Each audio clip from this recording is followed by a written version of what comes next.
আমি এখানে কিছু ভেন্ডি নিয়েছি, কে আবার 150 বলে। তো আমি ঢেঁড়সগুলো আজকে ভাজি করব। আর এই বুটের ডাল নিয়েছি, ওটা রান্না করব। আজকে মাছ মাংস রান্না হবে না, শুধু এটা দিয়ে খেয়ে নেব।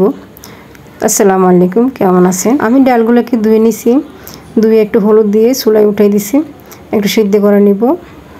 এক চুলায় আমি ডাল বসা দিছি, এরপর আরেকটা চুলায় ভেন্ডি বসা দিব। তো ভেন্ডিগুলো আমি হাতে মেখে নিছি মশলা দিয়ে, সব মশলা দিয়ে, তেল, সরিষার তেল দিয়ে। তো এইভাবে রান্না করলে আমার কাছে ভালো লাগে। তো এদিকে আমার ভেন্ডিগুলো হয়ে আসছে প্রায়, একটু লাল লাল করে ভেজে নিব। এরপরে আমি ডাল রান্নার জন্য কিছু পেঁয়াজ বেরেস্তা করে নিলাম। এভাবে ডালের উপরে একটু পেঁয়াজ বেরেস্তা দিলে টেস্ট অনেক ভালো হয়, তাই আমি পেঁয়াজগুলো বেরেস্তা করে নিয়েছি। তারপর আরেকটা পাতিলে ডাল রান্নার জন্য মশলা কষিয়ে নিলাম। তো মশলা কষানোর পরে আমি ডালগুলো দিয়ে দিলাম। এভাবে ডাল রান্না করলে রুটি পরোটার সাথে খেতে অনেক ভালো লাগে।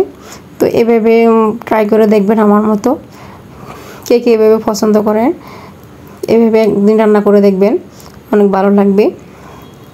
তো ডালগুলো কষে গেছে, এগুলো কষার পরে পেঁয়াজ বেরেস্তা দিয়ে দিলাম, এরপর দিয়ে দিলাম ধনিয়া পাতা।